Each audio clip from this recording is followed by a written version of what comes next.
안녕하세요. 반갑습니다. 갑자기 날씨가 추워져 몸이 움츠러들고 길이 미끄러워 조심해야 할 겨울입니다. 때때로 어려움과 힘겨움이 있지만 이러한 한파로 인해서 하나님께서 창조하신 세상을 조절하시고 우리의 삶을 위해 인도하시는 은혜들을 경험하게 됩니다.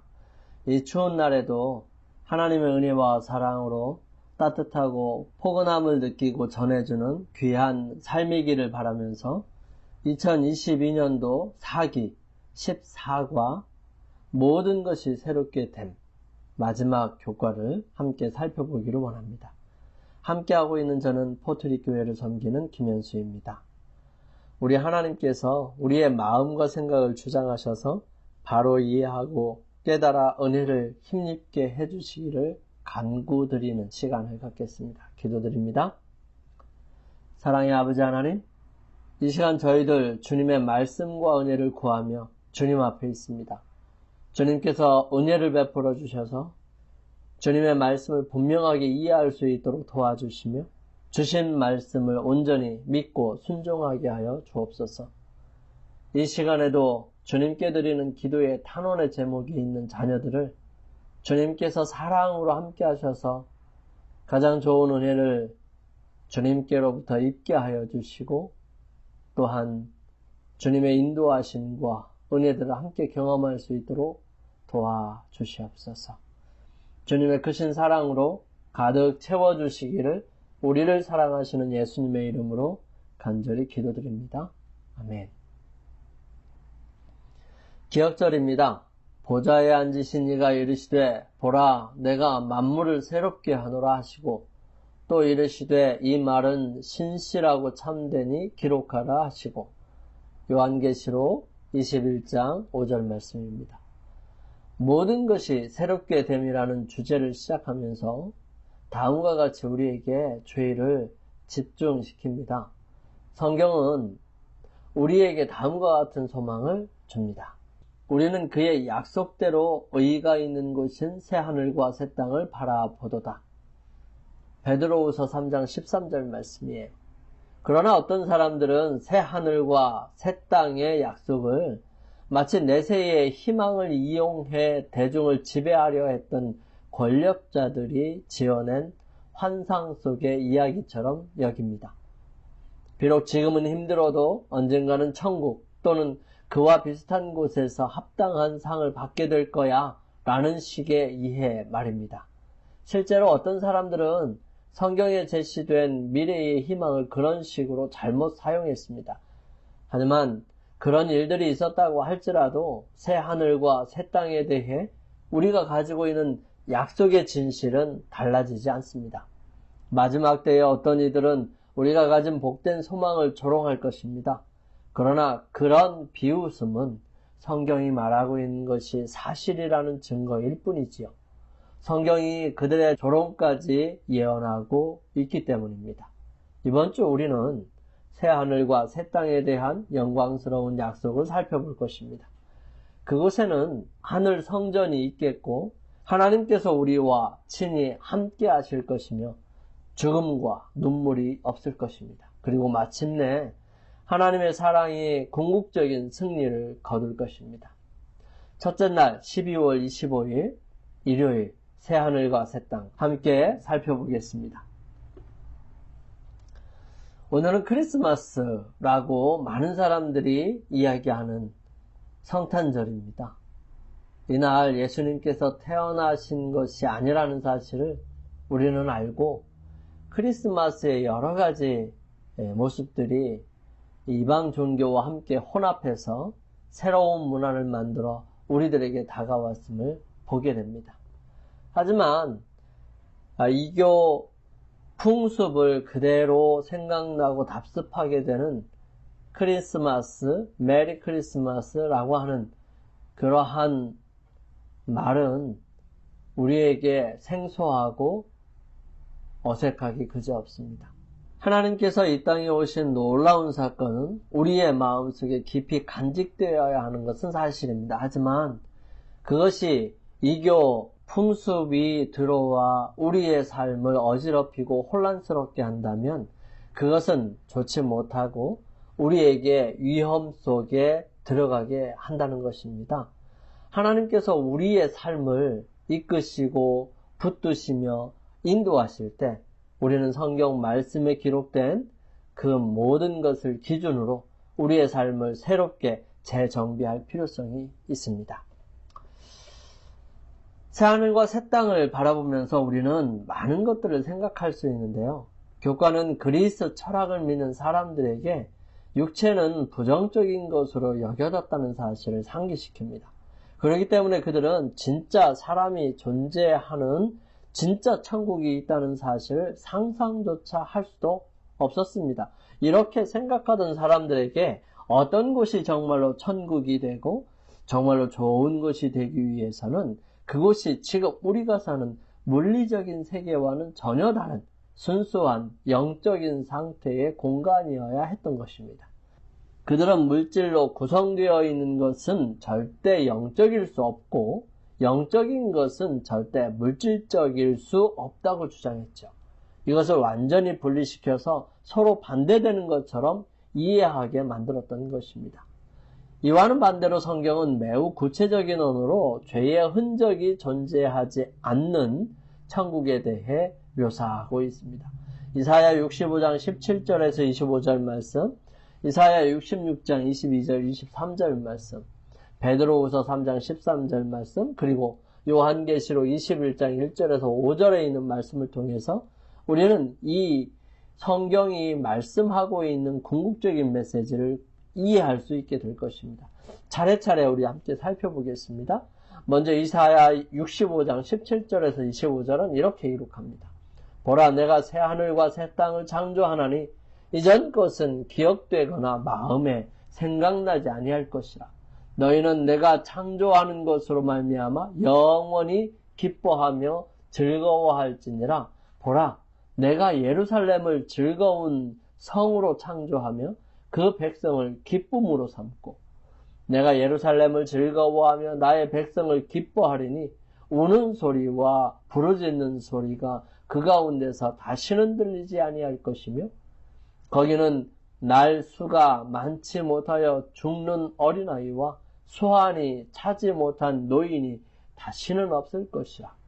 곧 100세 이에 죽는 자를 젊은이라 하겠고 100세가 못되어 죽는 자는 저주를 받은 자이리라.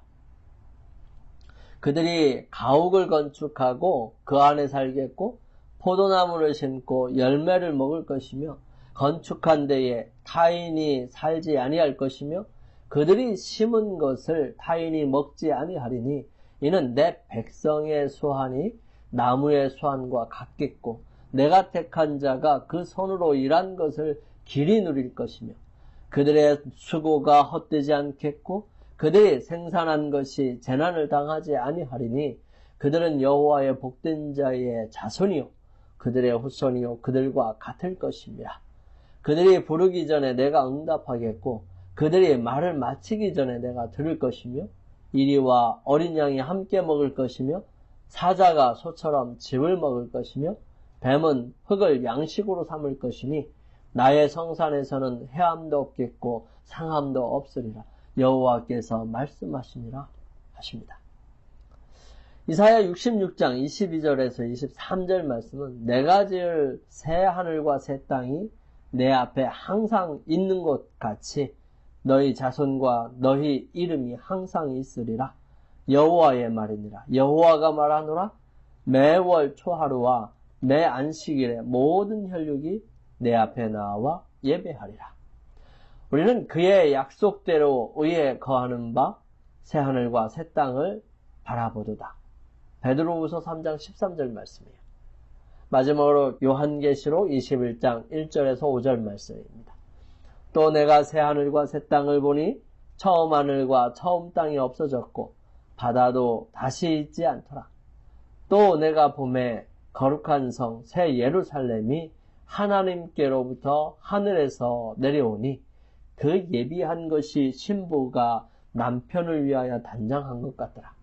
내가 들으니 보좌에서 큰 음성이 나서 가로되 보라, 하나님의 장막이 사람들과 함께 있으며 하나님이 저희와 함께 거하시리니 저희는 하나님의 백성이 되고 하나님은 친히 저희와 함께 계셔서 모든 눈물을 그 눈에 식히심에 다시 사망이 없고 애통하는 것이나 곡하는 것이나 아픈 것이 다시 있지 아니하리니 처음 것들이 다 지나갔음이로라. 보좌에 앉으신 이가 가라사대 보라 내가 만물을 새롭게 하노라 하시고 또 가라사대 이 말은 신실하고 참되니 기록하라 하시고 여기에 기록된 새 하늘과 새 땅은 예수님께서 세 번째 지구에 구원받은 성도들과 함께 내려오는 그때에 새롭게 재창조된 지구를 말하는 것입니다. 예수님께서는 이 땅에 세 번 오실 텐데 첫 번째는 예수님께서 아기로 이 땅에 오셨어요. 두 번째는 예수님께서 재림하시는 것입니다. 그리고 난 다음에 1000년이 지나고 난 다음 세 번째로 이 땅에 내려오시는데 그때는 새 하늘과 새 땅이 만들어지면서 하늘에 있는 새 예루살렘이 이 땅으로 내려오게 되는 것이죠. 하나님께서는 온 우주의 중심을 하나님께서 그분의 피로 사신 지구로 삼으실 것입니다. 또 그분이 거하시는 성전이 바로 지구로 내려올 것입니다. 이사야서는 만일 이스라엘이 한 국가로서 하나님과의 언약에 충실했다면 하나님께서는 그들을 통하여 어떤 일들을 나타내실지 보여주십니다. 그렇지만 그 계획은 하나님께서 기대하신 대로 실현되지 않았어요. 대신 하나님께서는 새로운 계획을 유대인과 모든 나라에서부터 온 이방인들로 구성된 교회와 세우시게 됩니다. 그러므로 이사야의 예언은 교회의 관점에서 다시 새롭게 읽어봐야만 하는 것입니다. 이사야서에 있는 내용들이 이 지상생애에 죄 있는 상태에서 이루어지는 것이라고 본다면 우리는 조금은 생각을 다시 해봐야 합니다. 하지만 이것은 죄 있는 상태에서 이 지구에 이루어지는 것이 아니라 죄를 없이 하시고 난 다음에 하나님께서 당신의 백성들, 당신의 택하신 곳 이런 모든 것들을 상징적으로 보여주는 내용이라고 볼 수 있습니다. 성경은 구원을 얻은 자의 유업을 본향이라고 부르죠. 그곳에서 하늘의 목자 그리스도께서는 당신의 양무리를 생명수 샘으로 인도하십니다. 생명나무는 달마다 그 열매를 맺고 그 잎사귀는 만국을 소성하기 위하여 있습니다. 흘러 다함이 없는 강은 수정같이 맑고 그 강에 있는 나무들은 구속받은 주님의 백성을 위하여 준비된 길 위에 그 그림자를 던지고 있습니다. 그곳에서는 영화롭게 된 새 땅의 수도 예루살렘이 있게 될 것이고요. 그곳은 여호와의 손에 아름다운 면류관, 내 하나님의 손에 왕관이 될 것이라고 기록합니다. 그 성의 빛이 지극히 귀한 보석 같고 벽옥과 수정같이 맑게 비칠 것입니다. 만국이 그 빛 가운데로 다니고 땅의 왕들이 자기 영광을 가지고 그리로 들어오리로다 라고 말하고 있습니다. 주님께서는 내가 예루살렘을 즐거워하며 나의 백성을 기뻐하리라고 말씀하세요. 하나님의 장막이 사람들과 함께 있음에 하나님이 저희와 함께 거하시리니 저희는 하나님의 백성이 되고 하나님은 친히 저희와 함께 계셔서 저희 하나님이 되리라고 약속하십니다. 하나님께서 새롭게 하신 그 성에는 밤이 없습니다. 아무도 휴식이 필요하거나 또 원하지 않을 것입니다. 거기서는 하나님의 뜻을 행하고 그분의 이름을 찬양하는데 피곤을 느끼지 않을 것입니다. 우리는 신선하고 유쾌한 아침의 기분을 언제나 느낄 수 있을 것입니다. 등불과 햇빛이 쓸데없으니 이는 주 하나님이 저희에게 비치심이라. 요한계시록 22장 5절 말씀이에요. 고통스러울 정도로 눈이 부실 정도는 아닌 찬란한 빛이 태양광선을 대신할 것입니다. 그러나 그 광도는 오늘날의 정오의 밝음도 미치지 못할 것입니다. 하나님과 어린 양의 영광이 거룩한 성을 끊임없이 비추어 줍니다. 구속받은 자들은 태양이 없을지라도 언제나 낮의 빛 가운데로 다니게 될 것입니다. 성 안의 성전을 내가 보지 못하였으니 이는 주 하나님 곧 전능하신 이와 및 어린 양이 그 성전이심이라. 요한계시록 21장 22절 말씀이에요. 하나님 백성들은 아버지 하나님과 아들 하나님으로 더불어 자유롭게 교통하는 특권을 얻게 됩니다. 우리가 이제는 거울로 보는 것 같이 희미하다라고 고린도전서 13장 12절에 바울은 말합니다. 우리는 하나님의 형상을 마치 거울 속에 비친 것처럼 그렇게 본 것은 맑고 깨끗하지가 못합니다. 또 굴절되거나 살짝 어그러진 모습들을 볼 수 있는 것입니다. 그러나 우리는 하나님의 형상을 옛날 거울 속에 비친 것처럼 그렇게 온전하지 못하게 보게 될 겁니다. 또한 그런 모습을 주님께서는 인류를 취급하시는 일을 통하여 우리는 바라보게 되지요. 그렇지만 그때에는 사이를 가로막아 놓았던 희미한 휘장 없이 하나님을 직접 대면하여 보게 될 것입니다. 우리는 그분 앞에 서서 그분의 얼굴의 광채를 직접 바라보게 될 것입니다. 거기서 구속받은 사람들은 주님께서 그들을 아심과 같이 그들도 주님을 알게 될 것입니다. 하나님께서는 친히 심령 속에 심어주신 사랑과 동정은 거기서 가장 진실하고 부드럽게 활용될 것입니다. 거룩한 자들과 나누는 순결한 교제, 축복받은 천사들과 그 옷을 어린 양의 피로 씻어 희게 한 각 시대에 충성된 자들과의 조화로운 생활, 하늘과 땅에 있는 각 족속을 함께 결합시키는 거룩한 유대관계, 이것들은 구속받은 자들의 행복을 이루는 요소들이 될 것입니다. 넓은 평원이 아름다운 언덕을 둘러싸여 있고요. 하나님의 산들은 높은 봉우리들을 뻗고 있습니다. 이 평화로운 평원에서, 이 생명강가에서 오랫동안 순례자요 방랑자로 살아온 하나님의 사랑하는 백성들은 그들이 거할 집을 발견하게 된다고 우리 각 시대의 대쟁투에서 이러한 부분들을 잘 설명해 주셨습니다. 영감의 말씀입니다. 새 땅에 없을 것과 있을 것, 온유한 자에게 약속된 그 땅은 사망과 저주의 그림자로 어두워진 이 세상과 같지 않을 것이다. 우리는 그의 약속대로 의에 거하는 바 새하늘과 새 땅을 바라보도다. 그곳에는 실망도 없고 슬픔도 없고 죄도 없고 병들었다고 말할 사람도 없습니다. 그곳에는 장래 행렬도 없고 탄식도 없고 죽음도 없고 이별도 없고 마음 상하는 일도 없습니다. 단지 예수님께서 거기 계시며 평화가 거기 있게 될 것이라고 선상복음 17페이지에 기록하고 있습니다. 우리 함께 기도드리겠습니다.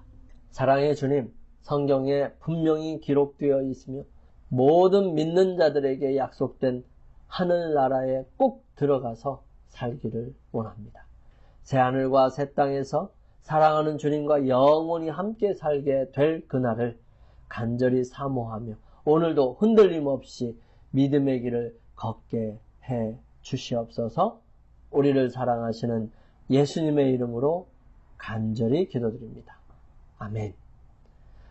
오늘 하루를 승리의 삶을 살기 위하여 우리 주님께 간구하는 시간을 개인적으로 갖게 되기를 바랍니다. 저는 내일 아침 이 시간 다시 찾아뵙겠습니다. 감사합니다.